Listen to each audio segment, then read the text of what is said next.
A nossa querida chefe Vivi Araújo, ela vai ensinar uma receita de pastel de Belém pra gente agora. Não é isso, Vivi? Exatamente, falou tudo e mais um pouco. É. Você sabe quantos pastéis de Belém são vendidos nesse lugar que você falou? Por dia? Eu não tipo lembro agora. mais quanto. Até agora, vamos fazer umas contas. Vamos fazer uma assim. conta. Ó, são 25 mil por dia. É muita coisa, não é? É muita gente, né? É muita gente. E é o que você falou, faz fila mesmo. Faz. E é muito legal. É uma fila gigantesca. Ali na próxima, né, na rua, a gente sente o cheiro dos pastéis, que é muito bom. É uma perdição. E eles falam que é um segredo guardado a 7 chaves, de família e tal, mas ele foi criado num mosteiro, que é o de Jerônimos, que fica do lado ali, como vários doces portugueses, né?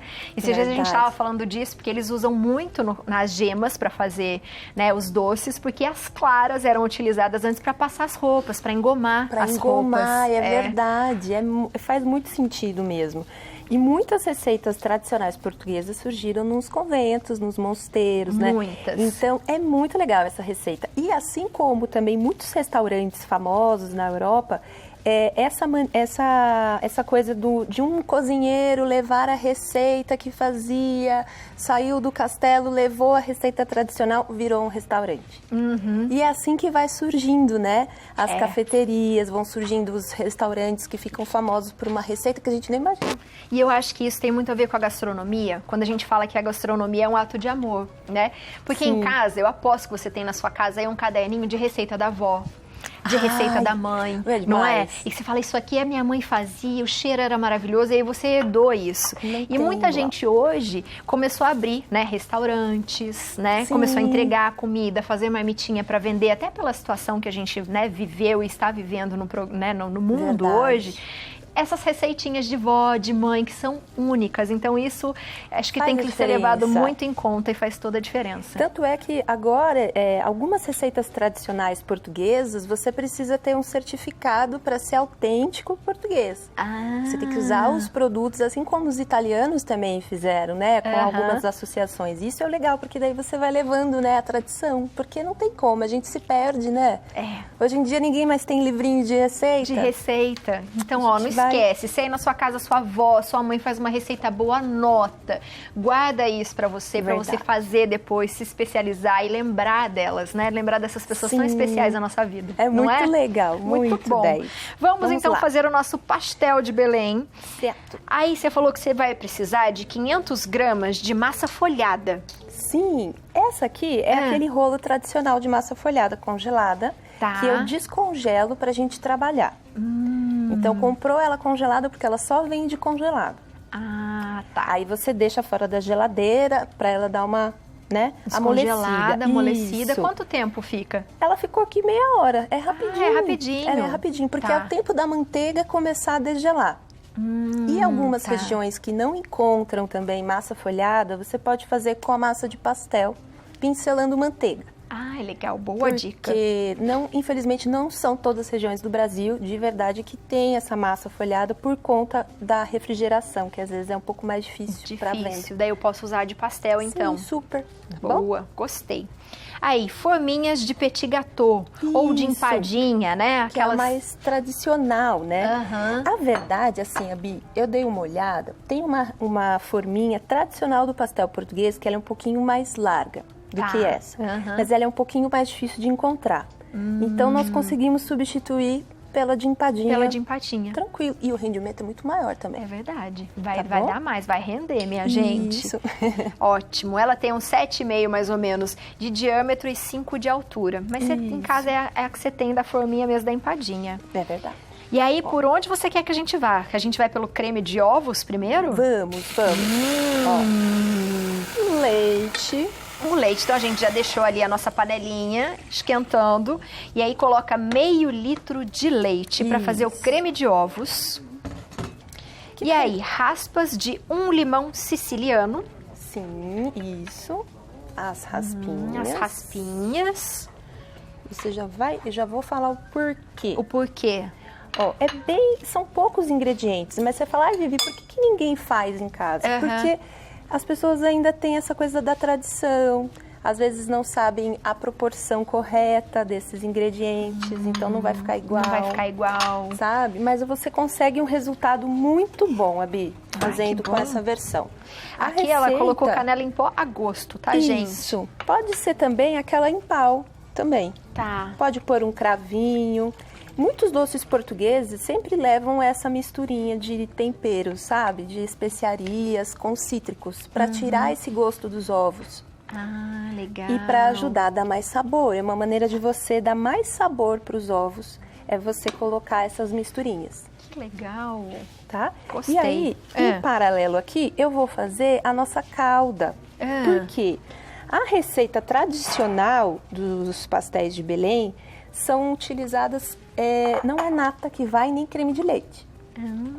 É um creme de ovos. É o creme de ovos. E, por ser uma região muito turística e você tinha que explicar o que era esse pastel, eles explicavam como se fosse um creme de natas, mas não é um creme de natas. Legal, eu crente que era também. Não vai natas. A receita tradicional vai apenas as gemas e esse creme de ovos que nós vamos fazer. Que legal. E é isso que você está fazendo, é a calda. Você colocou 2 xícaras de chá de açúcar e 1 xícara de chá de água para fazer a calda. Isso, para fazer uma caldinha. Aí o que eu vou fazer? Vou deixar ferver. Ferveu 3 minutinhos. Tá? E aí? Ó, que cheiro bom. A calda vai ficar fervendo, mas eu já tenho ela aqui, ó. Ai, ok. O ponto dela, Bi, é esse aqui, tá vendo? Ela vai virar como se fosse um xarope. Como um xarope. Tá? Ó, uma calda em ponto de fio, tá vendo? Bem levezinha, não tem muito segredo. 3 minutinhos depois que pegou fervura. Tá? Depois que pegou fervura. Perfeito. Isso. Aí o que eu fiz aqui com o leite? Eu deixei ele ferver os 500 ml. Certo. Ferveu, eu acabei de retirar, ó, junto com você, as raspinhas de limão. Certo. Tá? Deixa eu ferver, porque agora ele não vai mais dar o efeito. O sabor dele já foi. Já foi. Já. Aí agora, o que eu vou fazer? Eu vou colocar parte desse leite com a farinha. Boa. Aquelas 3 colheres de sopa. 3 colheres de sopa de farinha de trigo. Isso. Eu vou só diluir aqui na panela. Porque ele volta pro fogo para engrossar um pouquinho. Tá? Então, para ajudar a não empelotar, eu dissolvo aqui. Dissolve ali mesmo. Isso. Ainda posso dissolver um pouquinho mais. 3 colherinhas ali de farinha de trigo, 3 colheres de sopa.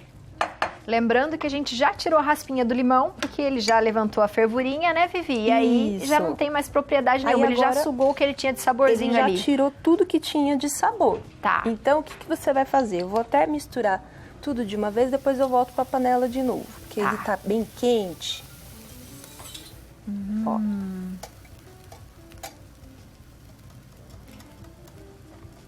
Dissolve bem e volta para a panela. E volta para a panela. Tá? Tá. Vou voltar para a panela. Ferveu mais ou menos uns 3 minutinhos até ele engrossar. E o segredo desses 2 preparos é você ter eles frios, porque você não pode modelar o seu pastel de Belém ou o seu pastel de nata com eles quentes. Com ele quente. Porque senão vai acabar aderindo muito na massa, aí não fica legal. Então, misturei o leite, deixei ferver até engrossar essa farinha, 3 minutinhos, nem isso. Deixo esfriar bem, ele está em temperatura ambiente. Põe na geladeira, não? Nem precisa. Não precisa. Se você tiver com pressa, sim. Tá. Aqui eu tenho o nosso xarope de açúcar, né?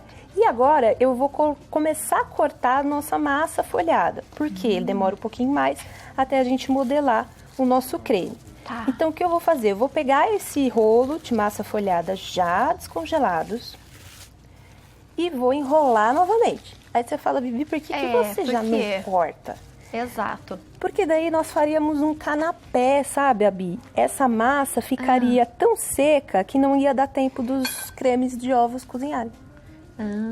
Ia acabar queimando a nossa massa e a massa folhada não ficaria com aquele saborzinho crocante, né? Típico de massa folhada de pastel de nata. Entendi. Tá? fiz uns rolinhos e essa espessura de um dedinho é a espessura da quantidade de forminha, na forminha que a gente vai colocar. Um dedinho, tá? 1 centímetro. Então você enrolou ela de novo um pouquinho. Isso, faz como se fosse um rocambole com a massa, corta e aí, ó, vem com as mãos pressionando na forminha, sem untar. Não precisa untar. Não precisa untar, porque ela já farinhar. Tá. Porque ela vai soltar muita manteiga, né? A massa folhada, então não precisa. O segredo aqui é você fazer à mão, Vivi, mas as indústrias fazem como? À mão. À mão, lá no próprio pastelzinho de Belém, é tudo à mão, gente. É muito legal, é super artesanal mesmo. E dá diferença no sabor, não é? Sim, com certeza. E não tem como, né? A massa folhada é uma massa refrigerada. Então, quanto mais você ficar trabalhando com ela, mais mole ela vai ficar. Então, em escala, isso é muito complexo para fazer, né? Então, para o pastel de natas, o legal é você fazer à mão. E aí, deixa aquele fundinho mais fininho e a lateral, ó, só vem modelando com as pontinhas dos dedos. E eu não preciso subir até em cima, né? Eu tenho que deixar uma bordinha antes ali, né? Isso, só faz o tamanhinho dela mesmo. E o segredo do pastel de Belém é não ser formas muito altas. É o que você falou, porque senão ele não vai cozinhar, né? Ele vai ficar com aquele gosto de gema. Então, o legal é você deixar uma altura mais baixinha mesmo. Perfeito. Tá? Ó, e vou aí? modelar mais um. E aí que a gente vem com um segredinho agora, que é o misturar tudo. Vivi, por que você não fez um creme de ovos já com a gema? Sim. Porque senão ia ficar igual um creme confeiteiro, sabe? O sabor ia ficar diferente. Então, a dica é você colocar as gemas no final. É um creme de ovos com as gemas. Com as gemas no final. Pra gente sentir aquele gostinho de gema, de doce português, sabe? Sem ser muito forte. Então, o legal é você sempre colocar as gemas depois que esses cremes estiverem frios. Estiverem frios. Aí você vai colocar todos os 3? Isso. Exatamente. Olha isso, então. Ó, coloca esse, colocou o açúcar e vai a gema e mexeu. Vamos lá. E aí, agora? Já misturou? Bom mesmo é esse aqui. Entendeu? Ó, misturei então aquela caldinha de açúcar com aquele creminho que nós fizemos do leite. E agora eu vou adicionando as gemas peneiradas aos pouquinhos. Gemas peneiradas, só gemas. São 9 gemas peneiradas, gente. Isso. Aí, o segredo é você peneirar bem. E mesmo você assustando, você fala, Vivi, quanto que vai render? Essa massa não vai ficar grossa? Vai ficar. Porque essas gemas vai cozinhar o tempo suficiente. Porque essa massa é uma massa fina, né? Então, ela vai dar tempo de cozinhar. Então, o que eu vou fazer? Eu só coloquei aqui na leiteira para facilitar na hora de colocar. O rendimento, 100 unidades. 100 unidades. Que maravilha! Faça e venda, gente. Não é? É top essa receita. Aí, o que eu vou fazer? Só para ajudar a gente a colocar nas forminhas, ó, completa, tá, Bi? Pode deixar bem cheinho, porque esse creme, ele vai estufar um pouquinho, mas depois ele murcha. Tá? Coloquei na forminha. E aí, eu já deixo meu forno ligado? Isso, 200 graus. Isso aí é o segredinho também. É a temperatura na hora de assar. 200 graus, 17 minutos. É muito rápido? Muito rápido. O segredo é ter um forno potente. Então, deixa ligadinho 200 graus, 17 minutos. Do seu forno. 17 minutos para esse tamanhico aqui. E aí? Acabou. Aí... Gente, que maravilha. Eu já vou até de lado ali, ó, que eu já tô vendo. E aí, você põe o quê aí? Um açuquinha e uma canela. Isso. E olha como ela solta com facilidade. Tá vendo que o fundinho já tá dourado? Perfeito. Um açúcar e canela para polvilhar. Outro segredinho, Abi, você fala assim, gosto de comer quente. Todos os doces que levam ovos, qualquer um, você precisa esfriar bem antes de comer. Porque senão queima a boca. Queima a boca e a sensação de ovos que não está cozido é muito grande. Então, o segredo é, tira do forno 17 minutos, deixa esfriar bem antes de comer. E depois é só comer. Vivi, obrigada por hoje. Você arrasou demais. Um beijo. Amei muito.